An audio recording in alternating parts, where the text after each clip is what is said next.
came to in a book. Or, more accurately, I came to as a character in a trashy billionaire romance novel.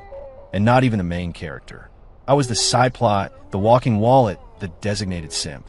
My one and only purpose was to throw myself at the female lead until the hero, a greasy CEO named Ethan, inevitably crushed me on his way to a happily ever after. The original script had me giving her cars, houses, and my undying devotion, only to end up bankrupt and taking a swan dive off a skyscraper. My plan was simple: play the part, hit my marks, get humiliated, go broke, and retire early. But there was a slight complication. The female lead, the one I was supposed to be simping for, could hear every single one of my thoughts. "Ethan, please calm down. Don't cause a scene over someone like me." The soft, pleading voice was like a bucket of ice water to the face, shocking me out of a daze. I blinked, my vision clearing, and realized I was on one knee. In front of me stood a woman in a simple white dress, pretty in a girl next door kind of way, her expression a perfect mix of distress and vulnerability. She was looking at me, then glancing worriedly over my shoulder. I followed her gaze. A man in a bespoke black suit stood there, his hair slicked back with enough product to be a fire hazard. A smirk played on his lips, a look of pure, unadulterated arrogance. He was staring down at me like I was something he'd just scraped off his shoe. "Leo, have you no shame?" he sneered, his voice colder than a Manhattan winter. "Chloe is my woman. A pathetic simp like you doesn't stand a chance." Chloe Miller, Ethan Hayes, Leo Vance. The familiar scene, the painfully cringy dialogue. Oh God, it was real. I'd been dropped into a book I'd hate read last week. The CEO's $10 billion bride. And I was Leo Vance. The guy with the same last name as the hero, but none of the plot armor. The story's official chief romantic obstacle and human ATM. A man with a $10 billion inheritance who throws it all away for a woman, gets repeatedly humiliated by the hero, and finally puts a tragic, bloody end to his story to clear the way for their happiness. The ultimate loser. Bing. Post-consciousness detected. Activating the devoted simp system. A robotic voice echoed inside my head. New objective issued. Profess your love to the female lead, Chloe Miller, and present her with the Heart of the Ocean necklace, valued at $10 million. Reward. Life functions maintained for 24 hours. Penalty for failure. Immediate and fatal cardiac arrest. "You have got to be kidding me," I muttered under my breath. I glanced down. Sure enough, I was holding a small, blue velvet box. This was insane. Other guys get transmigrated and become heroes or all-powerful villains. I get to be the comic relief simp who doesn't even make it past the first chapter. First a necklace, then what? The car, the condo, the company, and finally my own life? Yeah, no thanks. Host, please execute the objective immediately. Countdown commencing. 10, 9, 8. The countdown sent a jolt of panic through my chest. Fine. You win. A guy's gotta do what a guy's gotta do to stay alive. I took a deep breath, plastered a pained, lovesick expression on my face, and looked up at Chloe. "Chloe, this is for you," I said, my voice thick with emotion. "The heart of the ocean. One of a kind in the entire world, just like my love for you. Please." Oh, I'm gonna be so sick. This is nauseating. This stupid necklace is a direct ripoff from Titanic. You can get the same thing on Amazon for $9.99. I'll even pay for it. Just don't wear it. It's embarrassing. Come on, Chloe, reject me. Please, stick to the script. You're supposed to say, "Mr. Vance, please have some self-respect. My love can't be bought," and then run into Ethan's arms. I recited the cheesy lines while my internal monologue ran wild, waiting for her to deliver her cue. But Chloe's reaction wasn't what I expected. She didn't reject me. She didn't run to Ethan. She just stared. Her wide, clear eyes were fixed on me. Her expression one of utter bewilderment, as if she was watching her favorite TV show and just saw the boom mic drop into the shot. "Hello." Earth to the female lead. A little reaction here. My knee is starting to kill me. "What? Are you suddenly captivated by my rugged good looks?" "Don't be. I'm the guy who dies, remember? There's no future with me." Chloe's expression grew even stranger. She blinked, then blinked again, and even lifted a hand to her ear as if checking to see if she was hearing things. Ethan had seen enough. He stepped forward, pulling Chloe behind him protectively. He loomed over me, that smug smirk deepening. Give it up, Leo. Chloe loves me, not your money. He reached into his jacket, pulled out a black Amex Centurion card, and flicked it at my face. Here's 10 million. Take it and get lost. And never bother Chloe again. The card grazed my cheek, leaving a faint sting before fluttering to the floor. The humiliation. According to the script, this was my cue to leap to my feet, my eyes blazing with righteous fury, and scream, "You think you can buy everything, Ethan? The love Chloe and I share is priceless." System prompt. Host must now express impotent rage at the male lead and recite the designated line. All right, showtime. I was a natural. I scrambled up, snatched the card from the floor, and pointed it at Ethan's nose, summoning every ounce of shame and fury I could muster. "Ethan, you think money can? Holy crap. $10 million? Seriously? Is there really 10 million on this thing? What's the pin? Can I borrow it for a weekend? Dude, you are getting so ripped off. Chloe doesn't love you. She's just using you as a placeholder. She loves the attention and the free stuff. You're the real simp here. We're two sides of the same pathetic coin." A tiny sputtering sound, almost a snort, escaped from behind Ethan. I froze. Ethan froze. We both turned to look at Chloe. She had her hands clamped over her mouth, her shoulders shaking uncontrollably. She was trying so hard not to laugh that her face was turning red and tears were welling in her eyes. Ethan's face went dark. "Chloe, what's so funny?" She shook her head frantically, waving her hands in dismissal. But the smile that broke through was a dead giveaway. And nothing.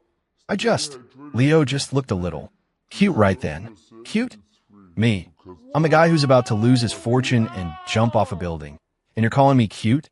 Lady, are you reading the same script I am? System warning. System warning. Female lead character deviation detected. Plot integrity compromised by 5%. Host must take immediate corrective action. How was I supposed to correct this? Strangle her until she followed the stage directions? This is a disaster. The female lead has clearly lost her mind. A $10 million insult. And instead of being moved to tears by my devotion, she thinks I'm cute? Is she a reincarnator? Did she get dropped into this world too? No way. If I were her, I'd take Ethan's 10 million and go backpack through Europe. Who has time for this billionaire soap opera nonsense? Chloe's shoulders started shaking even harder. She looked at me, her eyes filled with a bizarre mixture of pity, sympathy, and the kind of relief you feel when you realize the person you thought was a serial killer is just a harmless weirdo. It was a look that said, "So, you're a normal person after all. What the hell? What did that look mean? Wait a second." A horrifying, impossible thought struck me like a bolt of lightning. Oh no, she couldn't possibly be able to hear my thoughts. Could she? The idea was so absurd it sent a chill down my spine. No, impossible. Mind reading was something out of a sci-fi movie. This was a trashy romance novel. It might be dumb, but it was still supposed to follow some basic laws of physics. Okay, a test. If she can really hear me, I will stand on this table and start barking like a seal. Chloe's expression froze solid. Her gaze shifted from looking at a weirdo to looking at a genuine psychopath. She even took a half step back, putting a safe distance between us. Well, crap. She could hear me. This was bad. Very, very bad. My entire worldview, along with any shred of dignity I had left, shattered into a million pieces. System, get in here. What is going on? Why can she hear my thoughts? Is this some kind of pirated, buggy version of the system? Bing. System self-diagnostic in progress. All systems operating within normal parameters. No bugs detected. Based on database analysis, it is possible that the host transmigration caused a spiritual shockwave, resulting in an unforeseen mutation in the female lead's consciousness. This system lacks the clearance to investigate further. Recommendation to host. Proceed with caution. Caution? How was I supposed to do that? My brain was basically a live podcast for her. What privacy did I have left? So, from now on, I'm a completely open book to her. She knows every stupid thing I'm thinking. Does that mean I can't even have a dirty thought without her knowing? Oh, come on. What did I do to deserve this? A faint blush crept up Chloe's neck, spreading across her cheeks. She shot me a death glare, her eyes screaming pervert and scumbag. And just like that, Any noble, lovesick image I might have had in her mind was obliterated. Oh, right. I was supposed to be a simp. There was no noble image to begin with. Never mind, then. The bizarre, silent exchange between us wasn't lost on Ethan. His eyes were practically shooting flames of jealousy. "Chloe," he growled, his voice tight with rage. "What are you looking at?" His shout snapped her back to reality. She glanced at him, her expression complicated. "See? That's your hero, yelling at the drop of a hat. Wake up, Chloe. The guy has anger issues. Domestic violence starts with shouting. Dump him, take my $10 million necklace, take his $10 million card, and get the hell out of here. That's how you win at life." Chloe's expression became even more unreadable. She looked at me, then at Ethan, and then her eyes landed on the black card still clutched in my hand. And then she did something that left everyone in the room speechless. She walked right up to me, ignoring Ethan's murderous glare, and gently plucked the Amex from my fingers. Then she turned to face Ethan, a sweet, innocent smile on her face. "Thank you for the 10 million, Ethan." Ethan was stunned. I was stunned. System. The plot is collapsing. She took the money. She's supposed to be above such materialistic things. System warning. Plot deviation has reached 15%. Host must take immediate remedial action. Remedial action? With what? Ethan's face was a mask of thunder. He clearly couldn't process the idea that his pure, angelic Chloe would accept what was essentially a breakup fee. But Chloe didn't let him finish. She waved the card, her smile widening. "You said this was for me, so I wouldn't be bothered by Leo anymore, right?" Ethan nodded numbly. "Perfect," Chloe said with a satisfied nod. She turned back to me and tucked the card into my suit pocket. "Leo, this 10 million is yours now." My brain short-circuited. So did Ethan's. Wait, I don't get it. She gave his money. To me? What does that even mean? Is she trying to be nice? Or is she trying to become my sugar mama? Oh my God. A $10 billion heir being kept by a 9-to-5er using his rival's money. This plot is way more interesting now. Chloe's face turned scarlet. She shot me a look that said, "If you finish that thought, you die." She cleared her throat, adopting a crisp, business-like tone. "Mister, Hayes was willing to pay $10 million for you to stop harassing me. Well, I'm now using that same $10 million to hire you, to continue harassing me. In fact, I want you to double down. Annoy him until he loses his mind." The room was dead silent. The only sound was the ragged breathing of two very confused billionaires. Ethan's face had gone from dark to a deep shade of purple. He pointed a trembling finger at Chloe. You do this just to spite me." "Yep," Chloe said, nodding cheerfully, her smile beatific. "You shouldn't have yelled at me. I don't have many talents, but I'm very good at holding a grudge." "Oh my God. Yes. This is amazing. This is the female lead we need. She's petty. She's brilliant. She's not some weeping damsel. System, are you seeing this? This is what a 21st century woman looks like. 100 times better than the boring, original character." I glanced at my internal system panel. Plot deviation. 30% warning. Warning. System initiating emergency auto-correction protocols. The next thing I knew, a powerful jolt of electricity shot through my body. BZT. I convulsed, my hair standing on end as a puff of smoke escaped my lips. "Leo, are you okay?" Chloe asked, looking alarmed. What could I say? I've just been struck by lightning from the inside out. I gritted my teeth. "Fine, I managed to choke out. Just feeling a little electrified by your presence." System prompt. Due to the host's passive negligence leading to severe plot deviation, a penalty objective is now being issued. The host must immediately kneel, hug the female lead's legs, and beg for her forgiveness through hysterical tears. My vision went dark. Again? Was this ever going to end? You have got to be kidding me, System. You wanted to hug her legs and cry in front of Ethan? What about my reputation? What about my dignity as a $10 billion heir? I'd rather die. I, Leo Vance, would sooner be electrocuted into dust than. BZZZT. The voltage doubled. I thought my skull was going to crack open. "I'll kneel." With a loud thud, I dropped to the floor in front of Chloe, the movement so fluid it could have been choreographed. Then, to the horror of everyone watching, I wrapped my arms around her slender legs. "Chloe, I was wrong. I wailed, the tears and snot flowing freely. I shouldn't have pressured you. I shouldn't have tainted our pure love with money. Hit me. Yell at me. I'll do anything. Just please, please forgive me. I sobbed like my entire family had just been run over by a steamroller, burying my tear-streaked face in her expensive white dress. My dignity, my pride, it's all gone. Chloe, this dress is this year's Chanel limited edition, right? Don't forget to send me the dry cleaning bill. You can pay with the card you just gave me. Oh, and you should probably avoid white from now on. It stains easily. Chloe stood there, frozen like a statue. She looked down at me, clinging to her leg like a deranged koala, her expression completely blank, her eyes vacant. It was as if her soul had left her body. She had, I suspect, never encountered a man so utterly shameless in her entire life. The whole disaster ended with Ethan storming out of the restaurant and Chloe dragging me out onto the street like a sack of embarrassing potatoes. The cool night air helped clear my head a little. I'd really committed to the crying, and my brain was still feeling the oxygen deprivation. About the dry cleaning bill for the dress. I'll cover it, I said, breaking the awkward silence. Chloe didn't respond. She just stared at me, her eyes scanning me up and down as if I were a bizarre new species of insect she was trying to classify. After a solid minute, she finally spoke. Is there someone else living in your head? Someone else? Lady, there's an entire evil, soul-crushing operating system living in my head. Of course, I couldn't admit that. I had to stick to the lovesick simp persona. I looked at her, my expression wounded. Chloe, what are you talking about? The only one living in my head, and in my heart, is you. A muscle in her jaw twitched. Let's cut the crap, Leo, she said, folding her arms. Her face was a perfect mask of I know everything.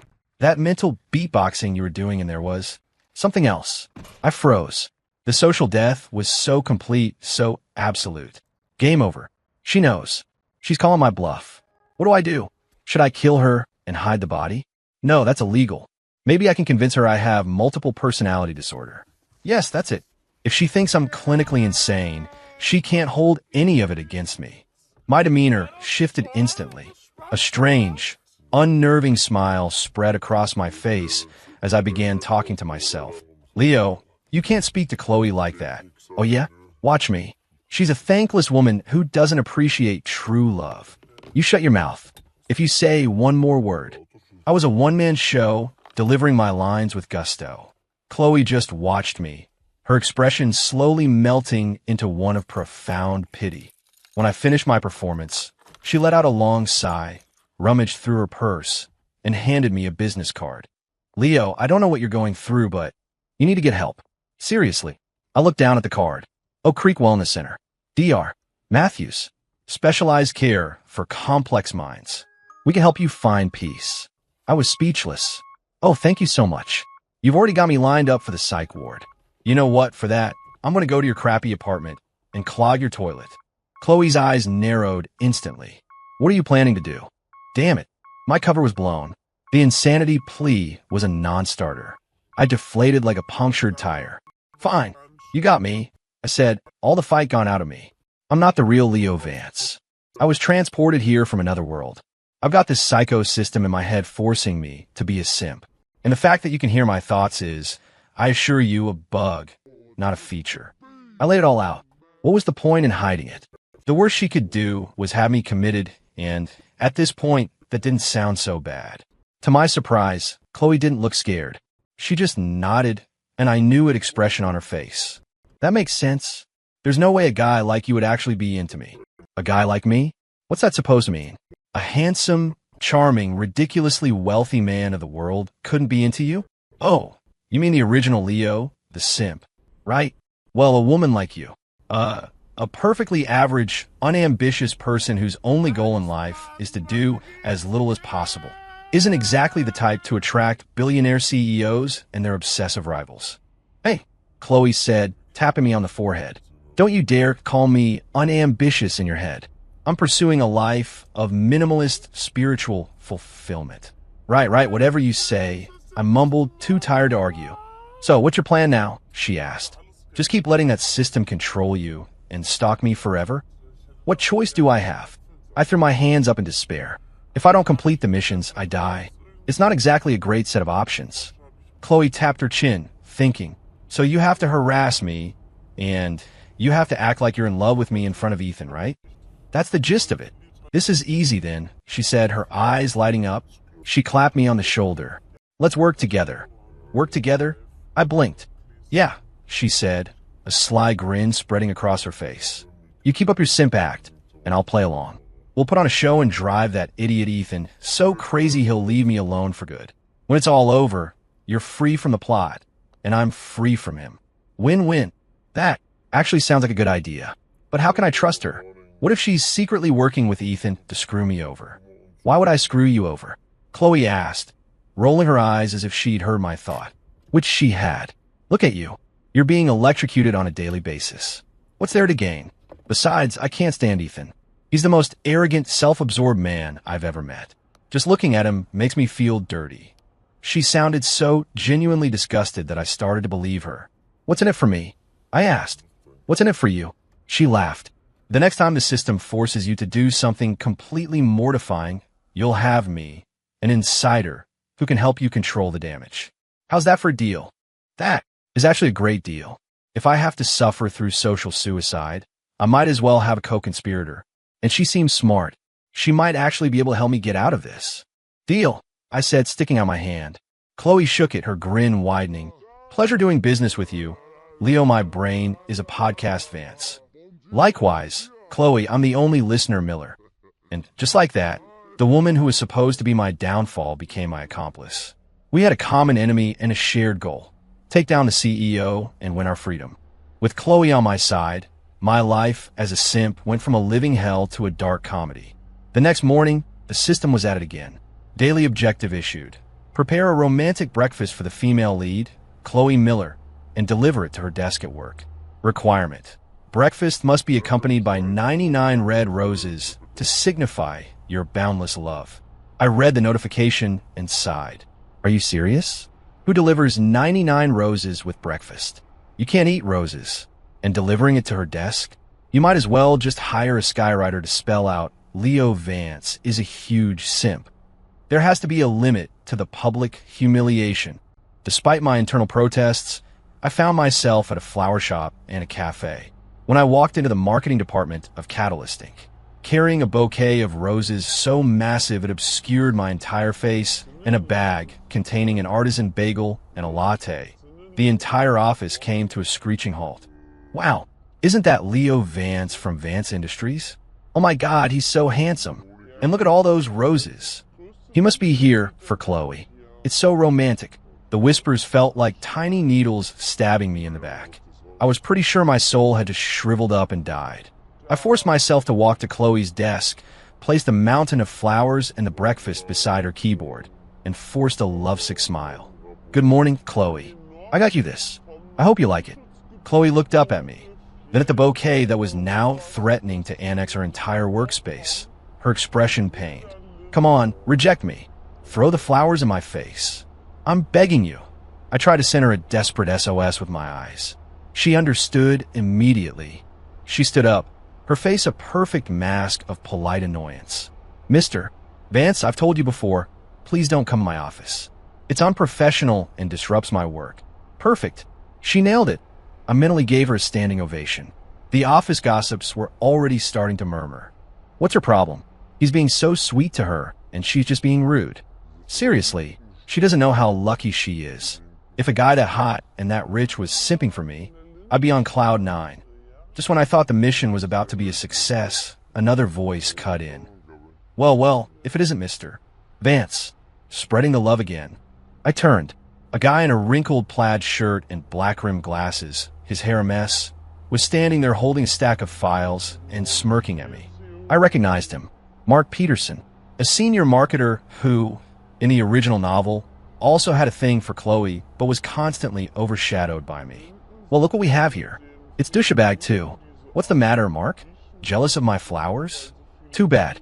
I bet your entire monthly salary wouldn't even cover the vase. Chloe's expression flickered. Mark, oblivious, leaned against her desk in what he probably thought was a cool, casual pose. Chloe, sweetie, A playboy like him isn't right for you. You should give a real guy like me a chance. I may not have his money, but my feelings for you are genuine. Genuine? You mean like how you genuinely go on the anonymous company Slack channel every day and post rumors about how Chloe is a backstabbing, which you slept her way into her position?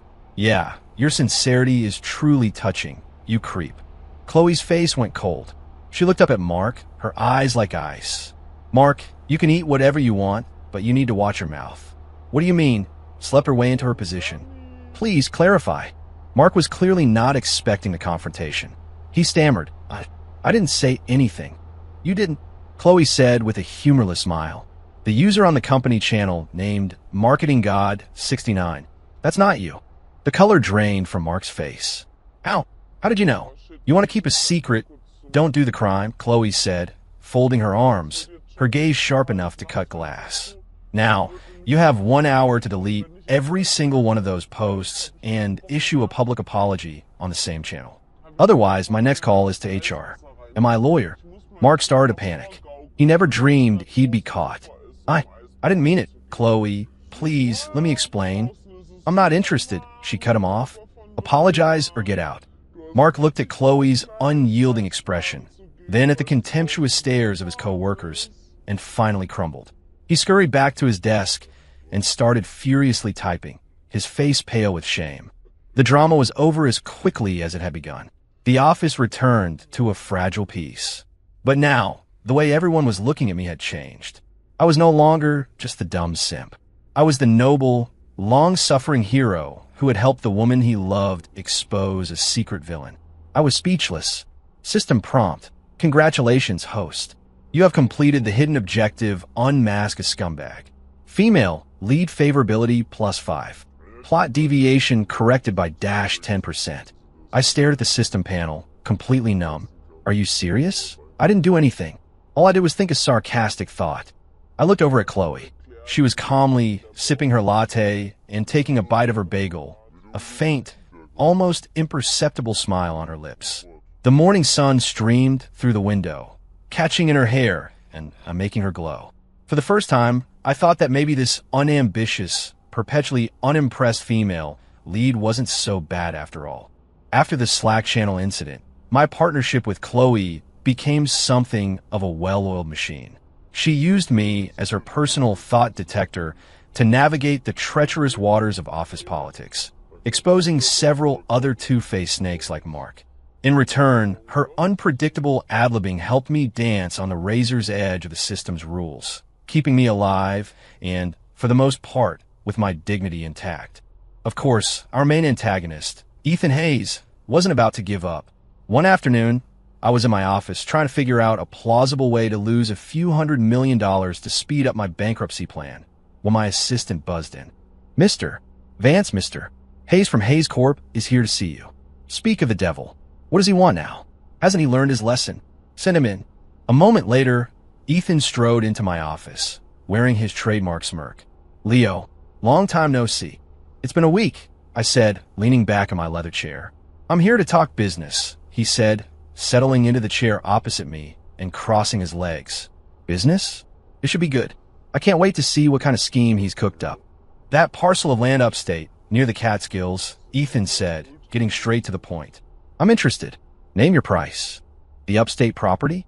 It took me a second to remember that my company was, in fact, bidding on a large tract of land.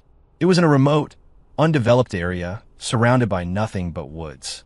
Its only selling point was that it was dirt cheap. My plan had been to buy it, let it sit empty, and write it off as the first major loss in my road to ruin project. I never imagined Ethan would be interested in it. System objective issued. Host must immediately reject Ethan Hayes' offer and mock him, thereby demonstrating your unwavering loyalty to the female lead. Here we go again. I sighed internally, schooling my features into a look of pure arrogance.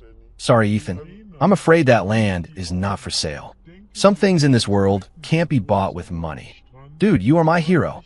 You want it? It's yours. Just name a price, and I'll sign it over right now. Please, just don't outbid me, so I can lose my money in peace. My defiance seemed to please Ethan. He chuckled. Still so naive, Leo. Business is a battlefield, not a playground for lovesick fools like you. I'll give you 100 million. Let me have the land. 100 million? Are you insane?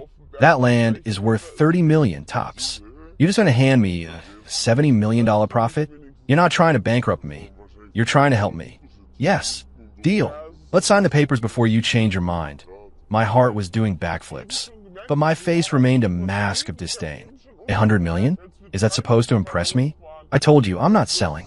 That land has a special meaning to me, and that special meaning is that it's supposed to make me lose money. Bro, stop raising the price. You're giving me a heart attack. Just give up already. Special meaning? Ethan's eyes glinted with amusement. I'm curious.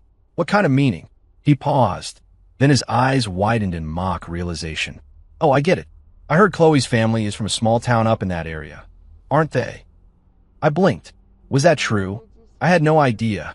System, pull up Chloe's file. Bing. Chloe Miller, female, age 24. Place of birth, Pine Creek, New York. Well, I'll be damned. Wow, your deductive reasoning is astounding, Sherlock. You should be a detective. But hey, this works out perfectly. I cleared my throat, putting on a bashful but determined expression, as if he'd uncovered my secret. Since you already know, there's no point in hiding it. That land is not for sale. I'm going to buy it and build the most magnificent estate in the world for Chloe. I delivered the line with so much heartfelt conviction, I almost believed it myself. Ethan's face darkened. Fine, have it your way, he hissed, his voice dangerously low. We'll see who gets it. I'll see you at the auction. He stood up and stormed out of my office. Yes, mission accomplished. Ethan, my man, don't you let me down. I need you to drive the price of that worthless land into the stratosphere at the auction. My early retirement is counting on you. After my visitor left, I sent Chloe a text. Me, what you up to? Chloe the slacker, lying down. Me, busy tonight? Dinner's on me. Chloe the slacker. No, waste of time. Me, it's about the upstate land deal. Chloe the slacker, address. Women. That evening, I met Chloe at a high-end steakhouse downtown. She was, as usual, the picture of elegant indifference, slowly sawing at her filet mignon. I recounted my conversation with Ethan. So that idiot actually believes you're going to spend $500 million to build me a mansion? Chloe asked, nearly choking on a piece of steak. Hey, he came up with it. Not me, I said with a shrug. So what's your plan for the auction? Isn't it obvious? I said, I'll let him win. I'll bet a couple of times to make it look good. Then I'll let him have it. I complete my system mission, I avoid taking a massive profit, and I get to watch him light a mountain of cash on fire. It's a win-win-win. The only downside is I don't get to lose money myself. But seeing Ethan get played for a fool is a pretty good consolation prize. Chloe listened to my thoughts, then put down her fork and knife, her expression suddenly serious. No. No what? You can't let him have the land. Why not? I was baffled. We're talking about a $500 million mistake. You want me to make it instead of him? Yes, she said with a firm nod. You have to buy that land. Lady, are you out of your mind? You want to spend that kind of money on a useless plot of land in the middle of nowhere? Just to build a mansion for your relatives in Pine Creek? I may be a simp, but I'm not an idiot. Chloe's expression grew even more serious. Leo, I'm not joking, she said, her eyes locked on mine. There's something under that land. Something? What? Oil? A secret gold mine. I scoffed. Don't tell me it's your family's ancient burial ground. Neither, she said, shaking her head. She leaned forward and lowered her voice to a conspiratorial whisper. There are rare earth minerals. I froze. My fork clattered against my plate. Rare earth minerals? The words detonated in my brain. Even a business slacker like me knew what that meant. They were talking about the building blocks of modern technology, strategic resources worth more than gold. That worthless plot of land in the middle of nowhere was sitting on top of a rare earth mine. This was too crazy. This was a romance novel, not a treasure hunt. Are you sure? You're not pulling my leg, right? This is a huge deal. How could you possibly know something like that? My hometown is right next to it, Chloe explained calmly. When I was a kid, the old-timers in the village used to talk about strange, glowing rocks in the caves in the hills.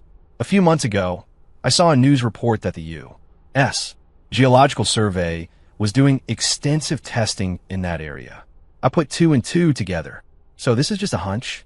Chloe, this is a $500 million investment, not a trip to the grocery store. I can't bet the farm on a guess. If you're wrong, I'll really go bankrupt. Isn't that what you wanted all along? She shot back. She had me there. I couldn't say a word. Yes, I wanted to go bankrupt, but on my own terms. I wanted to follow the script, take my lumps, and walk away with a nice severance package from the system. I didn't want to gamble away my entire family fortune on a wild guess and end up homeless. Leo, Chloe said, her gaze steady and unwavering. Trust me, just this once. I looked into her eyes. There wasn't a hint of doubt in them. I hesitated. My brain was screaming that this was an insane risk. But my gut was telling me to take the bet. If I won, I wouldn't just humiliate Ethan. I would multiply the value of Vance Industries tenfold and be free from the threat of bankruptcy forever. And if I lost, well, I'd just be completing my original mission ahead of schedule. Screw it. Let's do it. It's either feast or famine. Lose, and I'm on the street. Win, and I'm king of the world. No, wait. Lose, and I'm taking a dive off a skyscraper. Win, and I'm on a yacht in Monaco. Okay, I said, taking a deep breath and giving her a firm nod. I trust you. A slow smile spread across Chloe's face. You won't regret this. 3 days later, the auction for the upstate property was held. Ethan and I met again, our battleground a sterile conference room. I'd give up now if I were you, Leo, Ethan said, sliding into the seat next to me, his voice dripping with arrogance. We'll see, I said with a smirk. I hope you brought your checkbook. Bring it on, you son of a bitch. Today, I'm going to teach you a lesson in high finance. I'm going to bankrupt you so hard your grandchildren will feel it. The auction began. The opening bid was $30 million. $50 million. Ethan called out immediately, raising his paddle. He was trying to intimidate the competition from the start. $50 million? That's cute. Are you even trying? I casually raised my own paddle. $100 million. A gasp went through the room. Everyone turned to stare at me like I'd lost my mind. Even Ethan looked surprised. He clearly hadn't expected me to come out swinging so hard. He gritted his teeth and raised his paddle again. $110 million. $200 million, I said, my voice calm. $210. $300 million. The price climbed relentlessly, fueled by our mutual animosity. Soon, it had blown past the $400 million mark, a number so absurdly high for this property that everyone else in the room had long since dropped out. They were all just spectators now, watching the two of us go to war. A thin sheen of sweat had appeared on Ethan's forehead. His face was pale. Leo, are you insane? He hissed under his breath. Is this really worth it? For Chloe, I said, my face a mask of romantic devotion. Anything is worth it. Come on, keep going. Don't back down now. You're the big, bat CEO, right? Your money grows on trees. What's a few $100 million between rivals? My taunts, both spoken and unspoken, seemed to hit their mark. The thought of losing to me in front of the world, and by extension, in front of Chloe, was clearly more than his ego could handle. He took a deep, shuddering breath, his eyes wild with determination. $500 million, he roared, slamming his paddle down. The number hung in the air, sucking all the oxygen out of the room. A collective gasp rippled through the audience. $500 million. Every eye was on me now, waiting to see if the lovesick fool would continue his mad pursuit. Even the auctioneer's voice trembled. $500 million from Hayes Corp. Do I hear any other bids? $500 million going once. Going twice. I looked at Ethan's face, flushed with a mixture of triumph and terror, and I had to suppress a grin. Hook, line, and sinker. He took the bait. $500 million for a worthless chunk of dirt. Ethan, my friend, you're going to be paying for this for the rest of your life. I let out a dramatic, tortured sigh, my face a picture of heartbreak and defeat. Then, slowly, I lowered my paddle. I'm out. $500 million, 3 times. Sold. The auctioneer's gavel came down with a deafening crack. Ethan had won. For the low price of $500 million, the land was his. He shot to his feet, a triumphant, manic grin on his face. He strode over to me, looking down his nose. You see that, Leo? That's the difference between you and me. When it comes to real power, your pathetic little crush is worthless. I didn't say anything. I just looked at him with an expression of profound pity, the way you'd look at a man who had just gleefully sawn off his own legs. You're right, you're so right. You're the big winner today. I just hope you're still smiling in a couple of weeks when the geological survey results are made public. My pitying stare seemed to infuriate him more than any insult could have. He scoffed, turned on his heel, and strode off to sign the papers, the conquering hero. And I, under the sympathetic gazes of the entire room, quietly slipped away. System prompt. Congratulations, host. You have successfully provoked the male lead into making a catastrophic financial decision. Mission completion grade, A+. Reward, 10,000 system store points. Plot deviation, 70% warning. Plot has severely deviated from the main storyline. System will now initiate the highest level of autocorrection. Please prepare, host. I looked at the bright red warning on the system panel, and instead of feeling fear, I felt a strange sense of exhilaration. Bring it on. I was ready. In the days following the auction, my noble sacrifice for love became the talk of the town. I was officially the city's biggest joke. Vance Industries' stock took a nosedive. The old men on my board of directors called me nonstop to scream about how I was a disgrace who was running the company into the ground for a woman. I ignored all of it. Let them talk. The louder they yelled now, the more they'd be kissing my feet in a few weeks. Chloe, meanwhile, had become a minor celebrity at her office, the woman who had sparked a $500 million war. She was met with a constant barrage of stares, some envious, some jealous, some contemptuous. But she remained completely unfazed, sticking to her routine of clocking in, doing the bare minimum, and clocking out. It was as if she had no idea she was the main character in a citywide drama. Her composure is incredible. She's completely unbothered. It's a wasted talent. She should be a spy. I was in my office, watching the sea of red on my stock portfolio with a certain grim satisfaction, when Chloe called. Hello. Leo, Ethan's here. At my office. Her voice was tight with anxiety. I sat up straight. What does he want? Did he come to gloat about the land?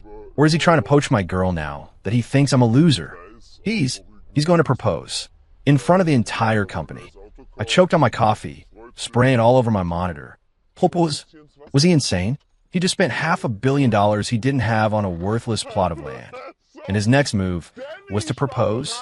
What kind of twisted CEO logic was that? System objective issued. Host must immediately proceed to Catalyst Inc.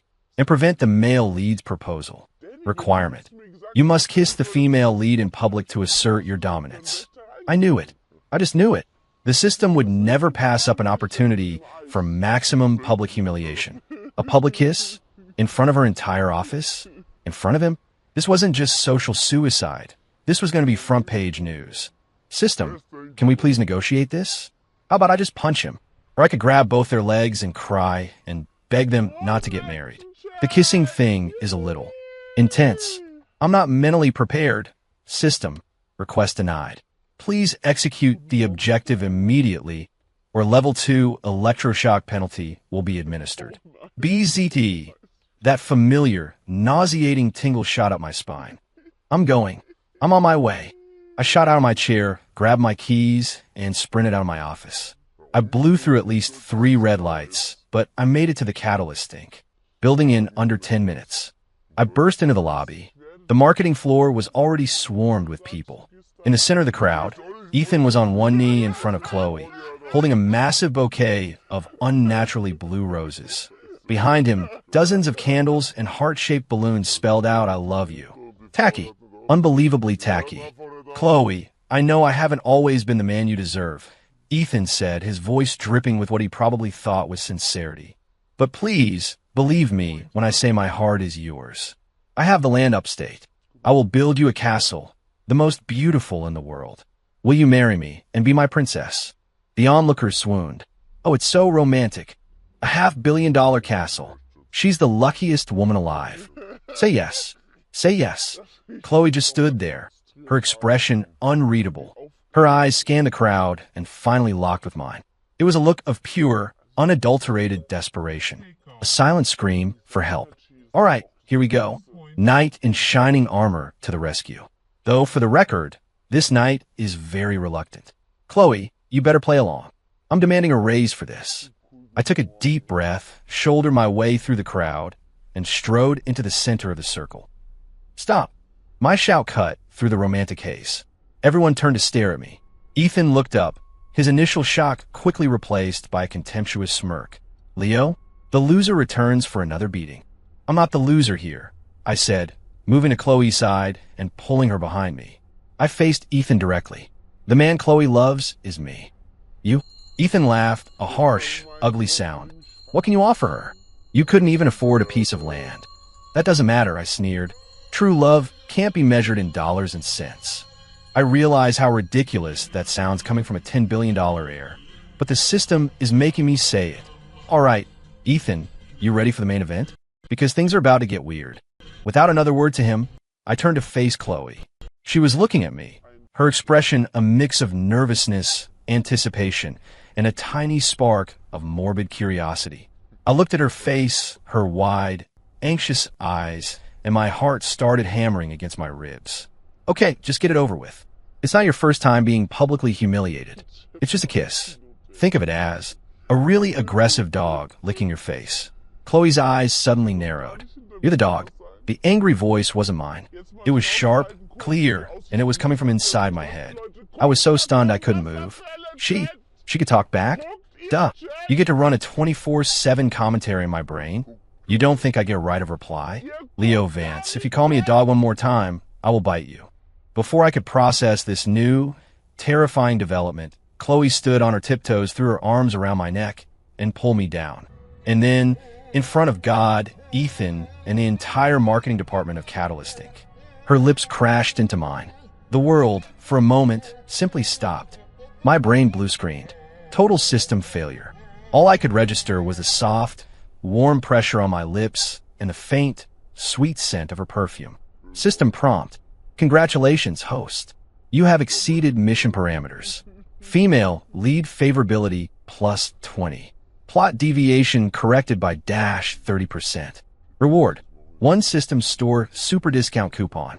Plot deviation 40%. The system's notifications were scrolling through my mind, but they were just meaningless noise. My entire universe had shrunk to the woman in my arms, her eyes closed, her eyelashes trembling against her cheek. I don't know how long we stood there, but the shocked murmurs of the crowd eventually brought me back to reality. "Oh my God, she kissed Leo. What is happening? Is this for real?" So, she was in love with Leo all along. Ethan was a statue. He was still kneeling on the floor, the blue roses scattered around him, his face a mask of utter disbelief. He looked like a farmer who had spent a year cultivating a prize-winning cabbage, only to watch a pig wander in and eat it. I was the pig. Chloe finally pulled away. Her face was as red as a tomato, but she held her head high, turning to face Ethan with a cool, collected expression. "Well, Ethan," she said, "do you get it now?" His mouth opened and closed, but no sound came out. "I don't love you," she said, her voice quiet but firm enough for everyone to hear. "I have never loved you. The man I love is Leo. It has always been him." Wow, that's some Oscar-worthy acting right there. A little over the top, maybe? "You didn't have to kiss me so hard. My lips are numb." "Keep talking, and I'll do it again." Chloe's voice, sharp and threatening, echoed in my head. I immediately shut up. "My lips are sealed. Not another word, I promise." Ethan finally staggered to his feet, his handsome face twisted into an ugly snarl of rage and jealousy. "You will regret this, Chloe," he spat, pointing a trembling finger at us. "And you, Leo, don't think you've won. This is just the beginning. I will make you both pay for what you've done today." With that, he turned and stormed away, a tragic hero in his own mind, leaving a trail of broken pride and blue rose petals in his wake. The grand proposal had ended in a spectacular train wreck, and Chloe and I were the ones left standing in the wreckage. After the chaos died down, Chloe dragged me up to the building's rooftop. "Okay, what was that?"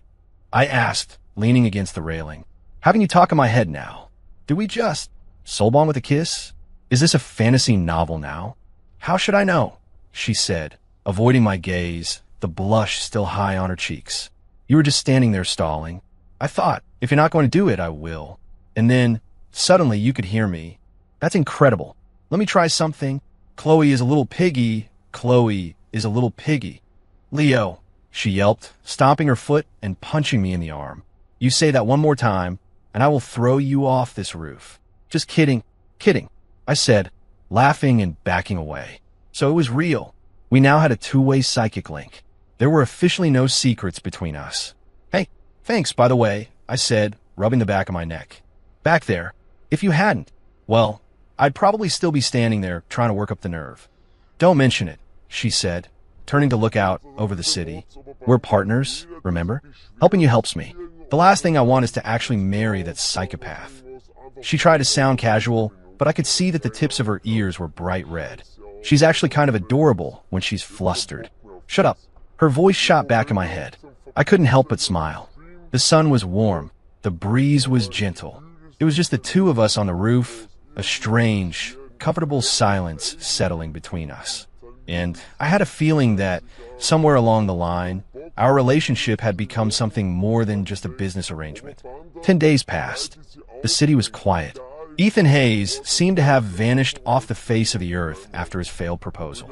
I hope he didn't find a skyscraper and take a swan dive. That would be a real shame. If he's dead, who will I laugh at when the real survey results come out? Can you try being less of a sociopath? Chloe's voice chided me. Hey, I'm just concerned for his well-being. My relationship with Chloe had also changed. We were practically inseparable. I drove her to work. I drove her home. We had lunch together. And at night, we'd stay up late, talking in our heads about everything and nothing. Office gossip, what we should order for dinner, the color of the new pajamas she bought. Mostly, it was her telling me I was an idiot and me seeing how far I could push her before she threatened me with bodily harm. We were starting to feel like a real couple. System prompt. Female lead favorability has reached 80%. Please continue your efforts, host. Seeing that number tick up gave me a strange, warm feeling. I think I was actually falling for this cynical, perpetually tired woman who secretly had a heart of gold. I was signing some papers when an unfamiliar number called my phone. Hello, is this Mr. Leo Vance? A professional voice on the other end asked. Speaking. Sir, this is the U.S. Geological Survey. We've completed the preliminary analysis you commissioned for the parcel of land in the Catskills. The results are in. My heart leaped into my throat. This was it. And my voice was trembling. There was a pause on the other end of the line. Then, the man's voice, now filled with an almost reverent excitement, said, Mr. Vance, we've discovered a supergiant rare earth deposit. The preliminary estimates of its size are staggering.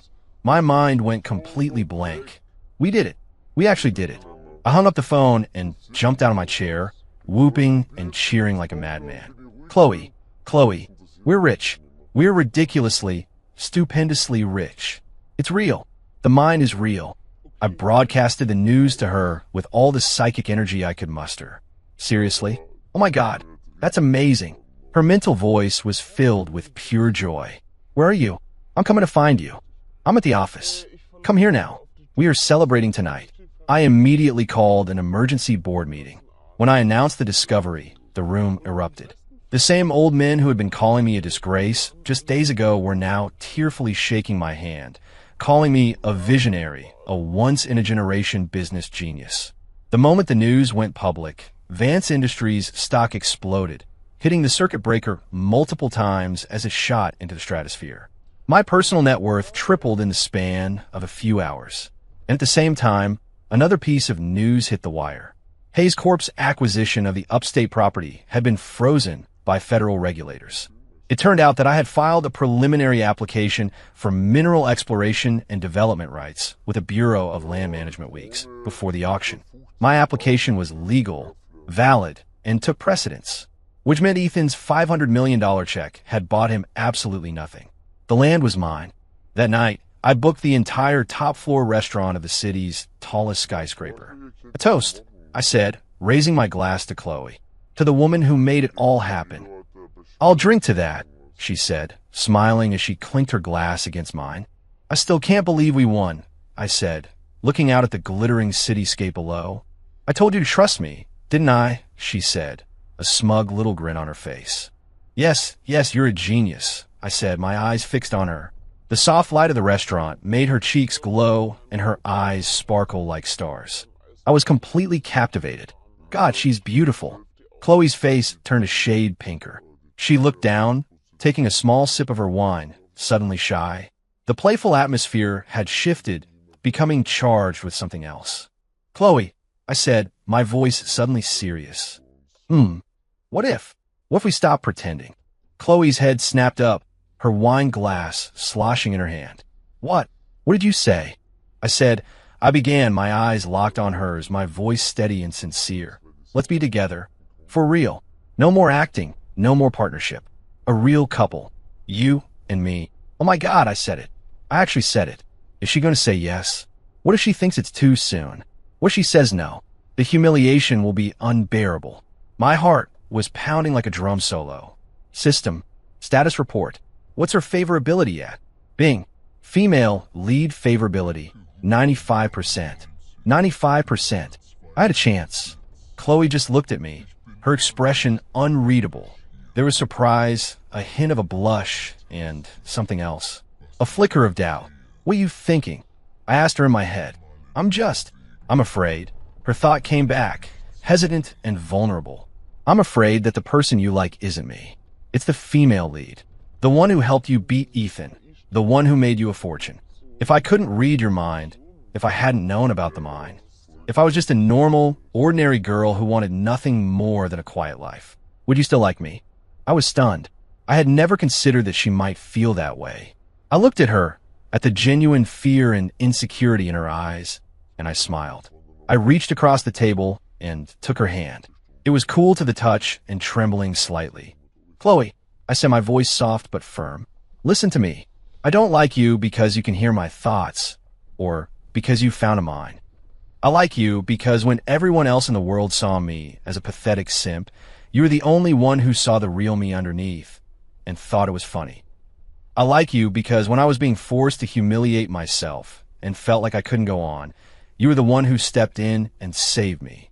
I like you because when Ethan beat me, when the whole world was laughing at me, you were the only one who believed in me, the only one who was willing to gamble everything by my side. I like you, the real you, the one who acts cool and distant, but is secretly warm and kind, the one who is a little bit devious and a whole lot adorable, the one whose greatest ambition in life is to take a really good nap." I squeeze her hand. "So, will you give me the chance to take care of you, my beautiful, lazy girl?" My words hung in the quiet air of the restaurant. Chloe's eyes welled up. A single, perfect tear traced a path down her cheek. And then she smiled. A radiant, beautiful smile. "Idiot," she thought, her voice filled with affection. And then she nodded. "I will." System prompt. "Congratulations, host. Female lead favorability has reached 100%. Main objective when the female lead's heart is complete. Congratulations, host. You have successfully altered the fate of the side character and become the protagonist. All missions for the devoted simp system are now complete. The linking process initiated. 10%, 50%, 100%. Bing. System has been successfully uninstalled. We wish you and your partner a long and happy life. Goodbye." The robotic voice echoed in my head one last time, and then silence. A profound, peaceful silence. I felt a weight I didn't even know I was carrying lift from my soul. I was free. I looked at the woman across from me, her face streaked with happy tears, and my heart felt like it was going to burst. I stood, walked around the table, and pulled her gently into my arms. "I'll take care of you from now on," I whispered into her hair. "Okay," she whispered back. The next day, a single story dominated every news outlet in the city. Hayes Corp was under federal investigation for securities fraud and illegal fundraising. Its chairman and CEO, Ethan Hayes, had been arrested. It turned out the company had been a hollow shell for years. To win the auction, Ethan had embezzled all of the company's liquid assets and taken out massive predatory loans. Now, the land was gone, the money was gone, and the only thing waiting for him was a long, hard prison sentence. The once invincible CEO had finally paid the price for his arrogance. And me, I was just starting my new life with the woman I loved by my side. Our real life. End.